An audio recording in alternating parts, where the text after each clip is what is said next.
mereka jalan bersama terus dia susun botol, langsung saya bilang, langsung coba kalau kita tanya apa itu. Kalau misalnya kakak-kakak layan membuat sesuatu, ya, dia itu sudah akan mulai bertanya, apa tuh ini? Dibuat dari mana tuh ini? Bagaimana tuh ini? Itu kan sudah ada ya. Bagaimana tuh ini? Ini oh.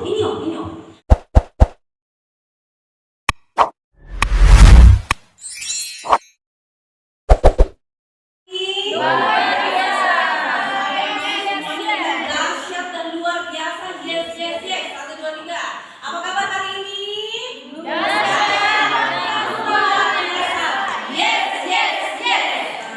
Itu semangat pagi. Kalau saya bilang semangat pagi, semuanya pagi, yes. Oke.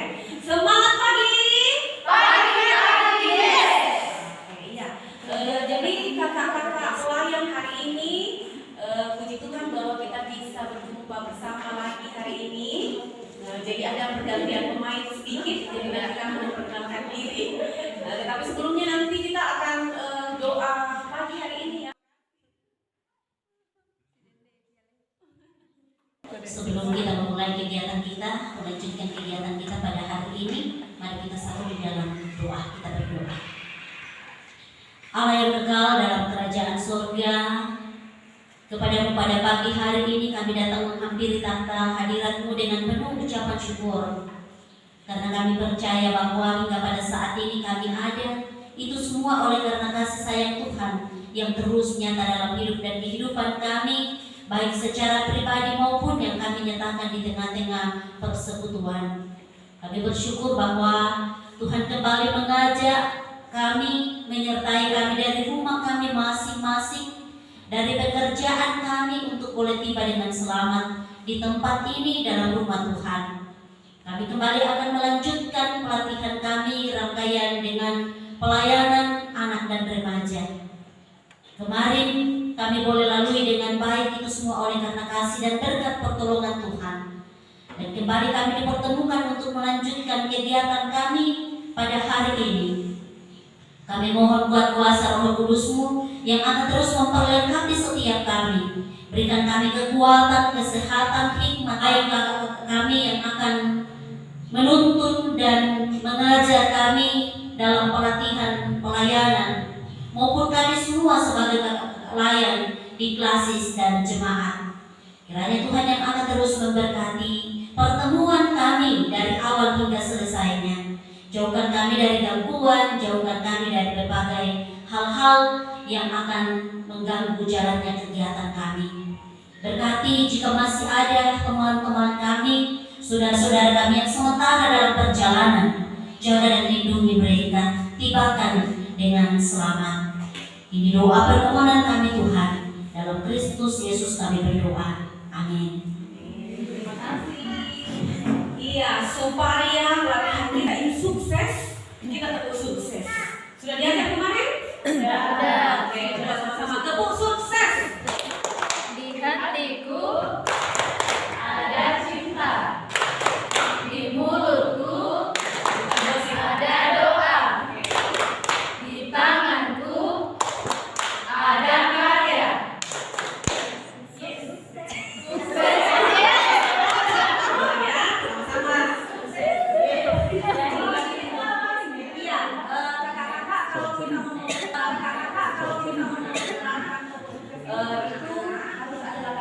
Itu harus ada latar belakangnya. Mulut, hati, dan tangan itu digunakan, Tuhan memberikan kepada kita untuk kita gunakan sebaik-baiknya. Jadi makanya di hatinya jangan ada benci, tapi cinta. Di dalam mulutnya jangan ada gosip, tapi doa. Jadi kalau ada teman kita yang kurang baik sama kita, didoakan, jangan digosipi. Terus tangan kita jangan suka pukul ya. Tapi buat sesuatu yang bisa banggakan mama papa. Ini salah satu contoh ya. Nah, terus nanti katakan sama anak-anak kita, adik-adik kita, sukses menjadi anak Tuhan, sukses kenalkan mama papa, sukses kasih senang kakak-kakak pelayan di sekolah minggu, dan sukses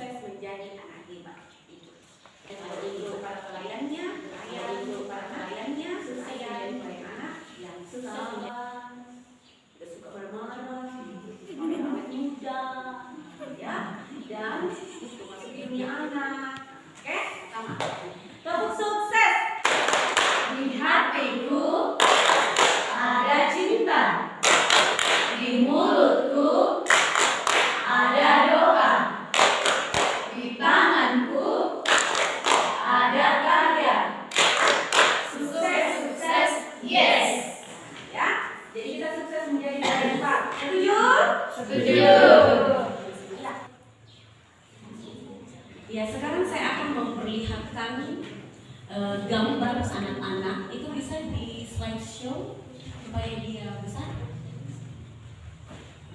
Kak, bisa bantu Kak? Supaya dia tampilannya besar. Di paling bawah. Ada yang kayak Anda foto di bawah. Kakak-kakak, kira-kira pernah dapat situasi seperti ini? Pernah. Iya. Ya, belum selamat. Ya, jadi ini biasanya ada di beberapa kelas ya. Jadi ini adalah gambaran anak-anak kita saat mereka menerima firman Tuhan, misalnya di gereja ataupun di sekolah minggu, atau sekarang kita sekarang persekutuan anak ya. Kita sekarang persekutuan anak dan remaja. Ini yang kadang-kadang kita dapati. Tetapi kakak-kakak yang pastinya bahwa hal ini mampu dan kita harus lihat sebenarnya psikologi anak itu seperti apa. Nah, sebagai guru, sebagai kakak layan par, kira-kira apa yang kita biasa lakukan? Kira-kira kakak-kakak ada yang biasa dilakukan? Kalau ada tadi anaknya yang tidur-tiduran sementara ini dapat firman Tuhan, kira-kira apa bisa berbagi? Jadi sampaikan yang nyata-nyata. Bisa naik tanduknya kakak layan naik tanduk. Nah, naik tanduk terus suara mulai membesar, pelan-pelan dulu 1 kali, 2 kali, 3 kali, 4 kali, ke-5 kalinya rambut dan suara sudah bergerak. Ya. Oke. Iya. Itu manusiawi. Dan saya pikir bahwa saya dengan kakak memang perlu proses belajar untuk mengetahui psikologi dari anak-anak yang kita layani. Tetapi yang pasti diingat bahwa saya dan kakak-kakak dan para pendeta adalah pendamping anak, bukan pendamping orang dewasa. Yang kita bisa kasih tahu 1 kali itu bisa langsung diikuti. Kita butuh proses untuk anak-anak bisa mengikuti apa yang kita ingin mereka lakukan yang terbaik. Tapi itu butuh proses. Ya, dari gambaran umum kita bisa melihat apa itu psikologi. Bisa dilihat ya, apa itu psikologi anak. Bolehkah? Next. Kita lihat di sini gambaran umumnya. Perkembangan fisik atau motorik gerakan. Jadi jadi motorik itu ada 2 macam. Jadi saya lihat kalau ada di sini guru TK tahu pasti ya. Motorik itu ada 2 macam, ada motorik kasar dengan motorik halus. Nah, kalau motorik kasar itu dia memasuki di gerakan tubuh yang bergerak, itu motorik kasar. Misalkan dia berlari, dia melompat, itu dia gerakan yang dilakukan oleh tubuh. Nah, kalau motorik halus itu gerakan yang biasanya kegiatan-kegiatannya dilakukan misalnya menulis, ya, melukis atau menggunting. Nah, jadi makanya ada yang dibilang gerakan fisik motorik kasar dan motorik halus. Okay? Dan berikutnya adalah perkembangan kognitif atau otak anak-anak. Nah, jadi di sini ada beberapa anak yang memang kurang di motoriknya, motorik kasar atau halusnya, tetapi di perkembangan kognitifnya dia hebat. Nah, itu kita perlu tahu semua anak-anak yang kita layani. Jangan kita memaksakan semuanya harus berkembang. Kita saja kan punya kekurangan dan kelebihan ya. Nah itu. Oke. Selanjutnya itu di psikologi anak itu ada pembentukan kepribadian dan identitas. Jadi nanti dilanjutkan kita akan belajar tentang kepribadian, kita belajar tentang membentuk karakter melalui belajar kepribadian dulu di anak ini. Tapi itu nanti. Misalkan kakak-kakak, misalkan anak-anak yang nakal, anak-anak yang jalan ke sana kemari, apakah itu bisa dikategorikan nakal?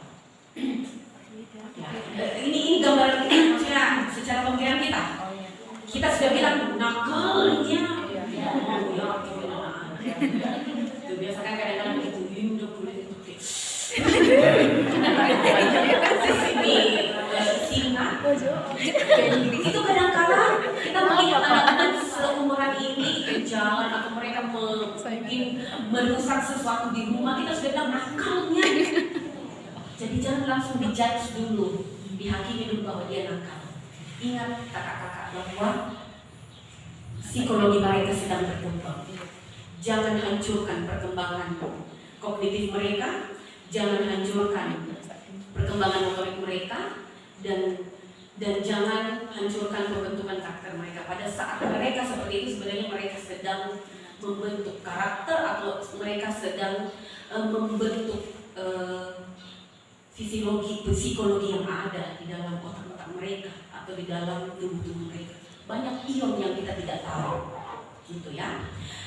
Nah, itu tidak langsung dijudge, jadi dilihat dulu apa kondisi anak ini, ya. Jadi saya tidak membahas yang lebih besar atau lebih luas karena nantinya kita akan dapatkan di materi selanjutnya.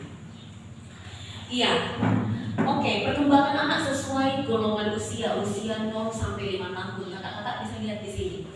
Daya hayal tinggi. Jadi kakak-kakak kalau lihat anak-anak seperti ini, mereka goyang-goyang, seperti tadi lihat saya, itu sebenarnya mereka sudah mulai mengelola apa yang dia lihat.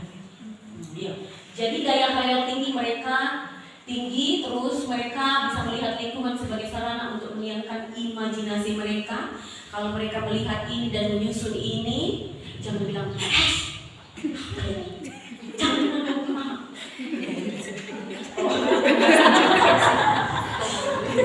Ada lagi misalnya barang-barang ke mama yang susu-susu, biasa Apalagi dengan pakai baju. itu mereka belajar dari lingkungan yang dia lihat. Misalkan dia lihat ini botol, dia lihat ini, dia bilang begitu, mama aku, bapak aku. Harus sama-sama, jalan sama-sama. Nih, kalau anak-anak melihat orang tua mereka jalan bersama terus dia susun botol, langsung kita bilang, langsung coba kalau kita tanya apa itu? Ini mamaku, bapakku, dikasih sama, dikasih lengket. Karena selalu bisa-bisa. Dan karena sama-sama duduk. Nah, bagaimana gitu? Kalau begini saya pernah dapat situasi begini, pengalaman seperti ini di anak TK saya. Jadi hati-hati loh. Orang tua di rumah yang punya anak usia dini jangan perlihatkan hal yang bisa membuat mereka bercerita kepada orang lain. Itu ya. Karena saya sudah banyak pengalaman dan saya banyak simpan di dalam hati saya. Iya, jadi kemampuan berkomunikasi dan bahasa mulai berkembang. Perkembangan ini berjalan seiring dengan pengetahuan mereka mengenai lingkungan dan dirinya. Komunikasi kakak-kakak, ingat. Kalau kakak-kakak di rumah atau orang tua di rumah bicara sama anak-anak, misalnya minta cucu manis. Jadi dia akan belajar bahasa seperti itu. Jadi jangan mikir, misalkan kakak-kakak atau orang tua di rumah, apa sih anakku ini bahasanya nyenyi, mama ini bapak bahasanya juga nyenyi. Tapi kalau bahasa yang baik, misalkan seperti ini, nah ucapkan terima kasih dong. Nah ucapkan terima kasih, bilang apa sama mama? Sudah mama kasih ini. Oh, terima kasih. Atau kakak lain di sekolah di park. Jadi wow, saya bangga karena hari ini kamu datang cepat. Nanti juga dia bilang, kakak, saya bangga kakak datang cepat. Jadi tidak apa-apa. Gitu. Terima kasih ya nak, terima kasih ya dek. Nah itu. Jadi dia juga akan nanti bilang, terima kasih ya kakak. Hebat memang temen nih kakak layanku Karena kita suka memuji, bahasanya juga sudah baik. Nah, tapi kalau kakak-kakak atau orang tua di rumah nanti bilangnya, kencing saya sembarang di situ. Kencing sembarang situ. Jadi nanti bilang kencing sembarang kak beda di sini. Tapi ya, hati-hati. Bahasa yang baik akan memberikan dampak yang baik bagi anak. Jadi jangan mikir salah, kakak-kakak lain. Ada beberapa anak-anak itu, kenapa bahasanya bagus sekali? Kenapa juga ada yang satu ini bahasanya astaga Allah Tuhan. Tidak tahu apa dia bilang. Kayak binatang semua yang dia bilang dari mulutnya. Itu karena sebenarnya pembentukan dari lingkungan dan dari Oke, selanjutnya kakak. Daya konsentrasi terbatas. Ya, oke. Daya konsentrasinya masih terbatas. Jadi jangan kita memberikan pemikiran yang seperti orang dewasa sementara umur mereka masih terbatas. Mereka masih pemikiran mereka berbeda dengan kita orang dewasa, kakak-kakak. Jadi dalam pengelolaan kelas, ingat di usia mereka bahasa yang digunakan di kelas masing-masing itu usahakan dibedakan. Tidak mungkin kita bahasa di remaja kita kasih ke bahasa anak Indria. Contohnya seperti ini. Anak-anak, pada mulanya Tuhan menciptakan langit dan bumi. Ya, itu bercerita terus. Apa yang bilang itu kakak? Bumi itu bagaimana? Jangan langsung marah. Diam dulu, soalnya cerita ini. Nah itu. Jadi dijelaskan itu nakmu, itu bumi seperti ini. Ini bumi, ini isi-isinya nakmu, ini yang kamu lihat sekarang itu. Jangan dibilang nah itu. Bahasa berdoa pun itu kakak-kakak. Itu doa di anak kecil, di anak Indria, anak remaja, anak besar itu juga beda. Di anak Indria. Tuhan Allah yang bertahta di atas. Bilang apa itu? Itu saya. Jadi ini karena sering kita temukan ya. Terus, nah ini hubungan sosial terbatas dengan orang yang sering ditemuinya. Makanya ada anak-anak begini, ada anak-anak itu yang tidak langsung bisa akrab walaupun juga ada yang biasa akrab, tetapi kadang-kadang mereka lihat dulu nyaman tidak saya sama dia. Nah, contohnya misalkan kalau saya bertemu sama ini, kalau dia rasa nyaman sama saya, dia akan mendekat sama saya. Tapi kalau dia tidak rasa nyaman, dia masih begini dulu. Lihat-lihat dulu. Jangan gitu orang yang bilang, ih sombong gitu anak itu. Jangan dia langsung bilang begitu, atau sombong ini anak layan kok apa? Jadi mereka akan mengelola dulu nyaman atau tidak, karena anak 0 sampai 5 tahun itu dia akan berada bahagia di tempat yang dia rasa dia nyaman. Jadi tidak dipaksakan jadi jangan dipaksakan anak tak nyaman kok sama itu. Misalnya ada bisnis, sama bisnis. Tidak bisa seperti itu. Oke, next.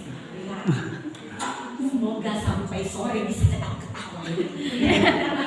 Oke, 6 sampai 8. Ini mulai aktif melakukan kegiatan fisik dan mulai dapat bekerja sama. Jadi anak yang usia 6 sampai 8 ini kakak-kakak layan itu dia sudah mulai bisa. Bisa kak saya mau sendiri. Saya mau. Nah, itu biasa begitu lah. Saya mau. Sampai biasa kita astaga, lebih pintar dari saya. Biasa kan lebih pintar dari gurunya. Tapi tidak apa-apa, kasih mereka. Terus dapat membedakan antara khayalan dan kenyataan itu. Contohnya, tapi dengar bilang ada anak dua. Itu biasanya mungkin kalau 6 sampai 8 tahun itu contohnya itu dengan tuh biasa pesan tahu. Oke, akan ada orang dikit. Nah, itu biasa mereka sudah bisa tahu. Kuisan itu dong, studi. Gitu, itu biasa. Jadi saya dapat ini pengalaman. Kalau kami sudah kunjungi yang sudah SD itu sampai 8 tahun itu dia sudah kuisanan mama. Tamia opatolongan, ini kami sukuyolono. Nah itu ya. Jadi dia sudah tahu antara kenyataan dengan khayalan. Nah, terus rasa ingin tahu semakin besar, jadi rasa tahunya semakin besar, dia sudah mulai. Kalau misalnya kakak-kakak layan membuat sesuatu, ya, dia itu sudah akan mulai bertanya, apa tuh ini? Dibuat dari mana tuh ini? Bagaimana tuh ini? Itu kan sudah ada ya. Bagaimana tuh ini? Ini. Sampai kakak layannya biasa bilang, kamu aku agak mau kasih selesai begini. Kamu aku, jadi jangan batasi dia harus tahu. Jadi jelaskan. Mereka anak-anak yang dalam sampai 8 ini mereka butuh penjelasan. Coba nih kita tidak jelaskan pulang nanti. Apa dia bilang kayak tadi sekolah minggu dia di persekutuan anak gitu. Terus hubungan sosial mulai meluas, jadi jangan disalahkan kalau mereka sudah mau pergi bergaul di tetangganya. Itu dia sudah mau, dia suka berteman tuh, dia sudah mau. Tapi kan kadang ada orang tuh yang bilang, jangan ke sana apa ini Mencuri ke orang. kalau yang tetangga tidak Banyak penculik. Terus menginginkan waktu bermain dengan teman-temannya, terutama yang berjenis kelamin sama. Makanya anak-anak seperti ini biasa saya lihat di kelas saya dikasih duduk sama ibu, kasih sama laki-laki. Sudah mulai tidak mau sentuh-sentuh yang lawan jenisnya juga, itu. Jadi memang itu proses. Suka kasih sama temanku laki-laki, proses itu. Jadi dia sudah mulai bermain dengan teman-teman yang berjenis kelamin sama, itu secara umum ya, secara umum ini. Seterusnya aturan dalam bermain dan perilaku dalam kelas menjadi penting, walaupun kadang-kadang mereka juga melanggar aturan. Jadi gini, kadang-kala anak-anak di dalam kelas itu biasanya mereka bisa bermain, ada aturan, tapi kadang-kala ada melenceng juga situ.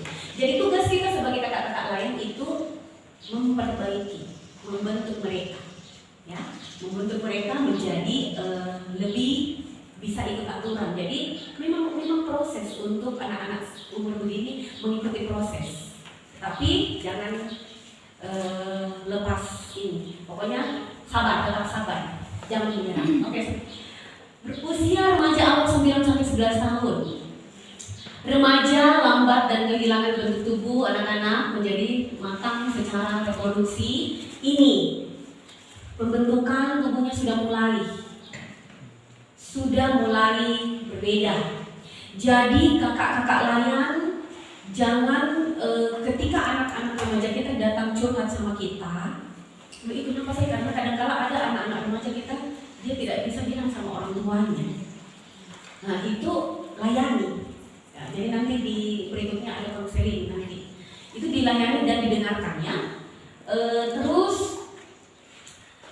sulit mengembangkan hubungan sosial dengan lawan jenis yang seusia ini. Biasa mereka perlu waktu untuk menjalin hubungan, ya, hubungan sosial maksudnya, hubungan pertemanan maksudnya.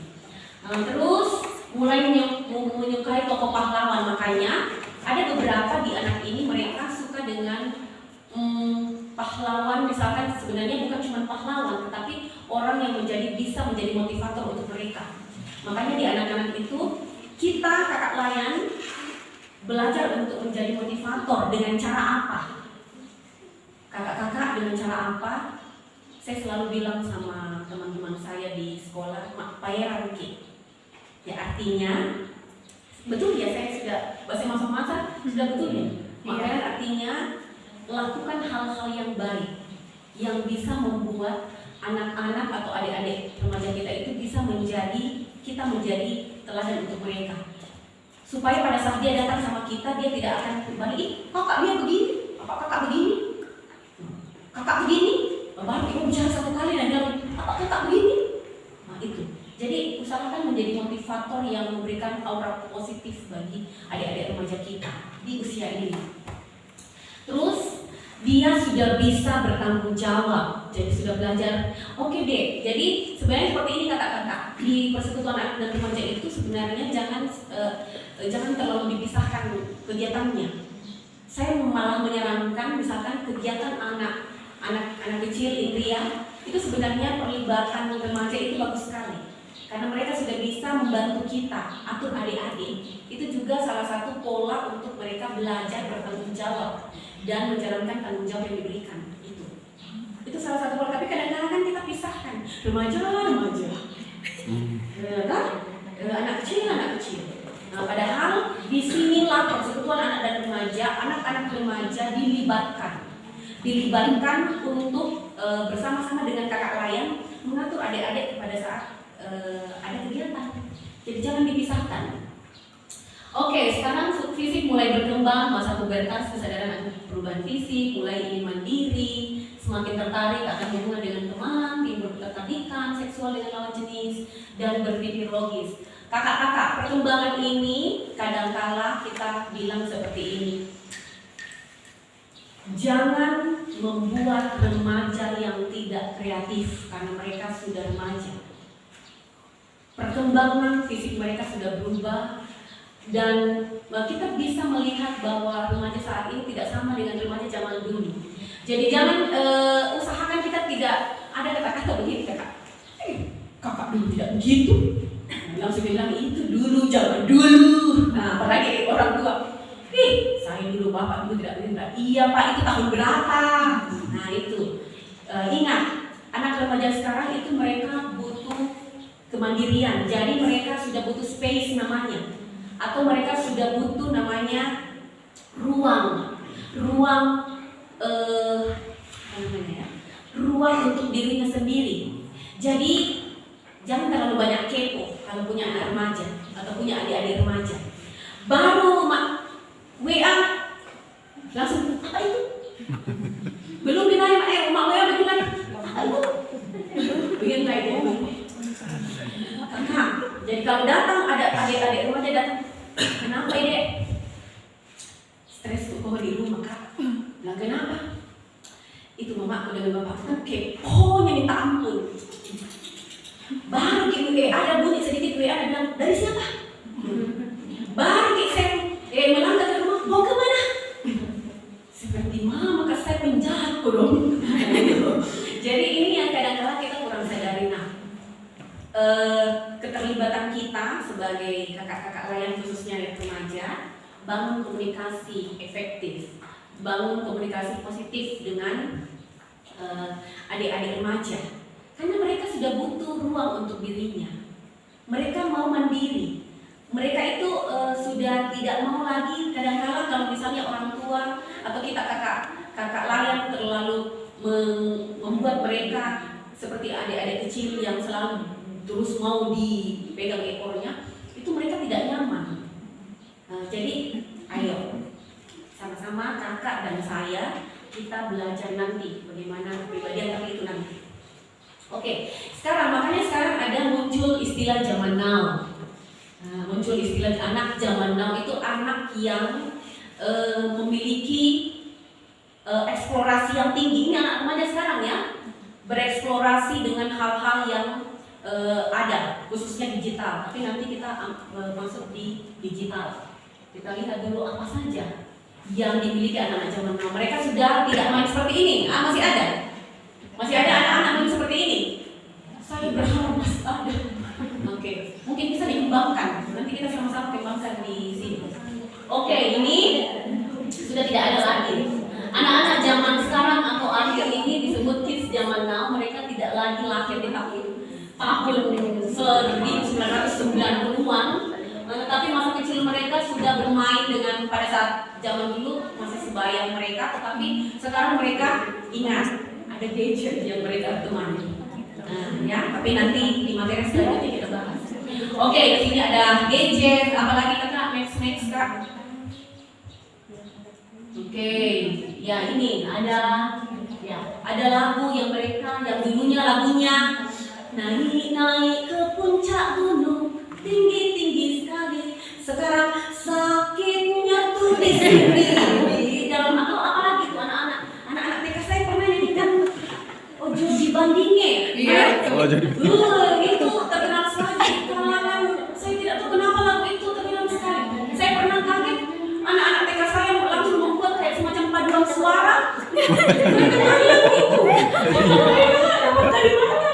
Perasaan tidak pernah kasih di sekolah. Kita dapat di rumah nih. Sekarang ini lagu. Saya tahu dari mereka itu. Lagu itu saya tahu dari anak-anak didik saya.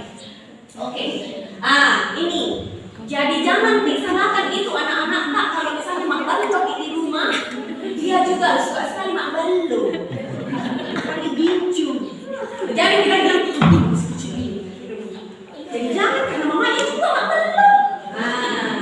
Tapi hati-hati kalau anak laki-laki mak balu ya. Langsung harus dikat ya.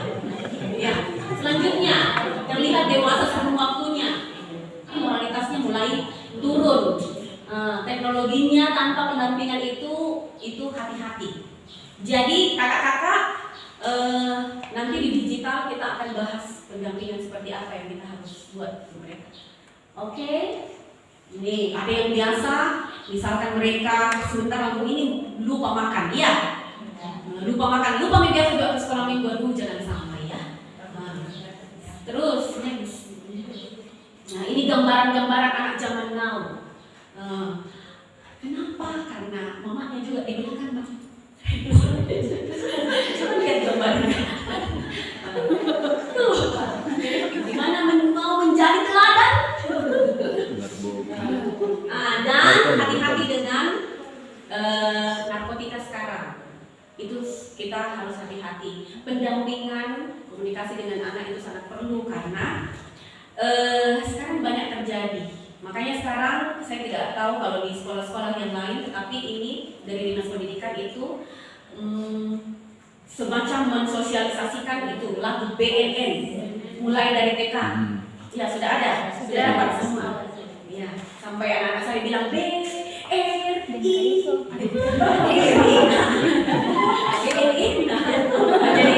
akhirnya kamu jelaskan apa itu BNN. Jadi itu harus dijelaskannya. Jadi kalau anak-anak usia dini banyak-banyak yang menyanyi gimana BNN? Nah, ini sebenarnya kenapa Dinas Pendidikan mulai mensosialisasikan itu karena kita mau memperkenalkan anak-anak apa dampak narkoba. Jadi sebenarnya boleh kita lakukan sosialisasi ini, boleh di park juga. Jadi nanti bisa saya share lagunya. Jadi bisa dijadikan bersama dampaknya apa itu dampaknya. Jadi kakak-kakak bahwa anak-anak didik kita ini bukan hanya kita didik melalui iman dan rohaninya, tetapi ingat kita juga perlu mendidik mereka apa yang mereka butuhkan. Seperti pengetahuan tentang narkoba itu mulai dari sejak dini boleh.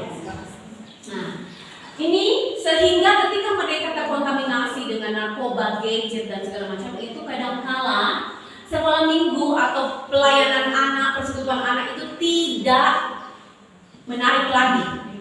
Nah, makanya sekarang kita mau genjot ini persekutuan anak kita ini lebih kreatif lagi. Jadi kita mau memang membangun kelas metode mengajar yang baik, cara penanganan anak yang baik itu karena sebenarnya ini supaya persekutuan anak tidak lagi tidak menarik, tapi dia nanti akan menarik. Tapi kita memang sama-sama akan bekerja sama dan bekerja keras untuk itu. Perlu diperhatikan bahwa setiap anak itu individu yang unik. Jadi satu anak yang ini dengan ini itu berbeda. Itu jadi unik.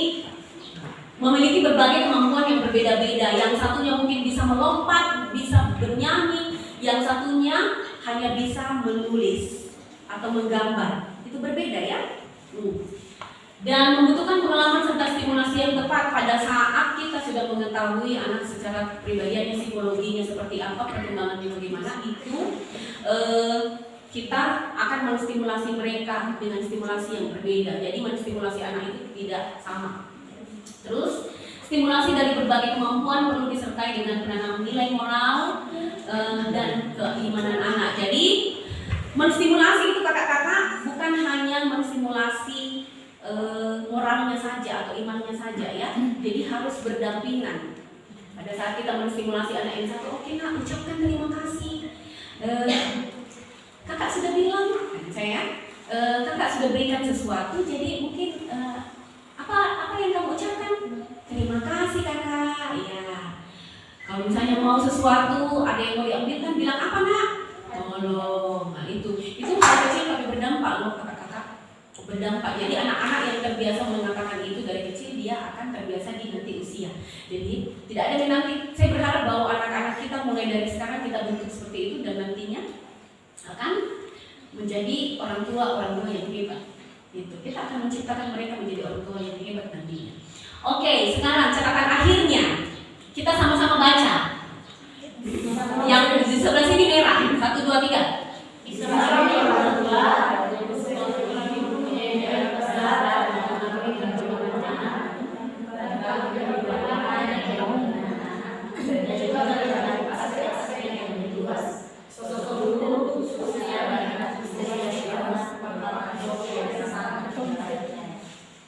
Oke. Saya hijau, guru sekolah minggu. Jadi sekarang bukan guru sekolah minggu, ini mungkin file lama ya. Iya. Nah, guru sekolah minggu sekarang kita ganti menjadi pelayan anak dan remaja ini. Seringkali dikagumi dan dijadikan panutan, itu tadi ya. Kita jadi panutan. Jadi kita belajar untuk mengupaya melakukan hal-hal yang positif yang bisa stimulasi ke anak nanti. Berikutnya, guru sekolah minggu bersahabat dengan anak. Oke, jadilah sahabat bagi anak. Jadi jangan seperti ini kakak-kakak. Baru datang gurunya, baru datang kakak lain langsung diam mana. Bangga Miki. Nah, saya itu hormati sekali kak itu. Ada satu guru yang datang, wih kakak, itu, tidak utusan dia astaga, makasih anak-anak itu padahal dilihatnya di situ kakak-kakak lain yang contohnya kalau saya senang sekali kalau begini, wih kakak Miss. Nah, itu daripada saya datang langsung.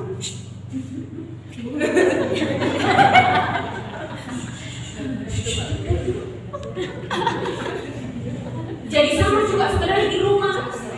Kalau anak-anak kalau dia itu belum bersahabat sebenarnya dengan orang tuanya, kalau datang bapak.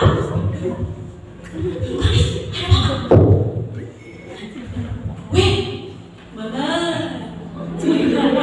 Ya. Jadi jangan dibangga itu bapaknya. Saya tidak hormat sekali. Saya kalau datang kayak itu dulu, kayak itu langsung kenal semua dulu kan. Bangga ini padahal belum ditahu itu hatinya anaknya. Dia takut mereka. Apa? Nah itu harus ditanya. Coba kita apa itu? Langsung penduduk rapi kalau ada bapakmu. Kalau tidak tadi dipotong. Tapi kalau dia sudah Pak Memo Pak sini. Nah apa ceritamu hari ini nakku? Di sekolah Pak itu ada orang bilang agak begini, bilang, kenapa saya bede? Kamu tinggi kak. Jadi kita langsung bilang, itu kan pembulian biasa. Jadi anak-anak yang belajar, anak-anak yang sudah bisa menceritakan kisahnya pada kakak layan, pada orang tuanya itu sebenarnya sudah menjadi sahabat bagi anak. Oke, selanjutnya apapun keadaannya pada masa anak-anak sampai usia remaja, anak harus tetap mendengarkan firman Allah sebab mereka butuh keselamatan dan mereka butuh pegangan hidup. Nah, sekarang sama-sama. Didiklah orang muda 1, 2, 3. Didiklah orang muda hidup jalan yang patut baginya, maka pada masanya pun dia akan menyimpang pada jalan itu. Amsal 22 ayat 6. Oke, jadi kakak-kakak mari menjadi kakak layan sekaligus menjadi orang tua bagi anak yang mendidik anak benar-benar menstimulasi dengan hal-hal yang positif. Nah, ayo sama-sama ya, kita sama-sama berjuang ya kakak-kakak. Ibu bapak pendeta, ibu pendeta ya. Nah, jadi bukan sampai di sini saja tapi sampai selama-lamanya. Amin. Oke, sekian dan terima kasih karena waktu saya sudah. Pertanyaan-pertanyaan, ada kisah-kisah yang terjadi baik di masing-masing kelas di rumah. Ya, adakah? Boleh, kita membuka sesi pertanyaan. Saya kasih waktu 5 menit saja karena materi kita hari ini sangat banyak. Kan kita mau lanjutkan juga. Oke, ada? Oke. Ada pertanyaan? Penanganan anak? Tidak ada? Sudah jelas semua? Jelas. Ya, oke. Kalau sudah jelas semua, saya berharap saya dengan kakak-kakak akan belajar mengikuti proses dalam mengenali psikologi anak yang kita tangani masing-masing di kelas ya. Oke, sekian dan terima kasih.